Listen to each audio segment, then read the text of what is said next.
بسم الله الرحمن الرحيم. عن معاوية بن الحكم رضي الله تعالى عنه قال قال رسول الله صلى الله تعالى عليه وسلم: إن هذه الصلاة لا يصلح فيها شيء من كلام الناس، إنما هو التسبيح والتكبير وقراءة القرآن. رواہ مسلم۔ نبی کریم صلی اللہ علیہ وسلم نے حضرت معاویہ بن حکم رضی اللہ تعالیٰ عنہ سے فرمایا، یہ نماز ہے، اس میں کسی قسم کی گفتگو روا نہیں ہے، یہ تو بس تسبیح، تکبیر اور قرآن کریم کی تلاوت ہے۔ دوستو، ہم نماز کی ظاہری حالت کے بارے میں بات کر رہے ہیں کہ ظاہری حالت بھی درست ہونی چاہیے، چونکہ نماز کی ظاہری حالت کا اس کی باطنی کیفیات پہ اثر پڑتا ہے۔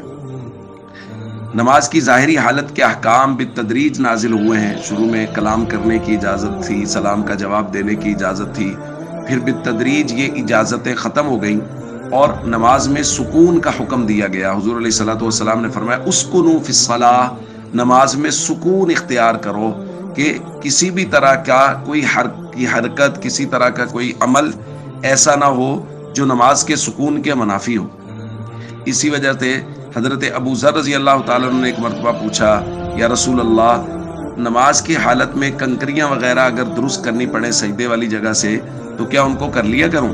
حضور علیہ الصلوۃ والسلام نے فرمایا، مرتن یا ابا ذر والا فذر، ابو ذر ایک مرتبہ تو اس کو درست کرنے کی اجازت ہے کہ وہ ہاتھ پھیر دو، اگر اس میں ٹھیک ہو گئی تو ٹھیک، وگرنہ چھوڑ دو، وگرنہ درست کرنے کی اجازت نہیں ہے، اس لیے کہ اس سے نماز کے سکون میں خلل آئے گا، ظاہری حالت اور کیفیت کمزور ہوگی۔ اس لیے ہم سب کو چاہیے نماز کی ظاہری حالت پہ پوری توجہ کریں، نماز کو سکون سے پڑھنے کی کوشش کریں، اس میں کسی طرح کی حرکات، جیسا کہ پہلے بھی بات کی گئی، کپڑوں کو درست کرنا، داڑھی کو درست کرنا، یہ ساری چیزیں نماز کی ظاہری حالت، ظاہری کیفیت اور ظاہری سکون کے منافی ہیں، ہمیں ان سے بچنا چاہیے۔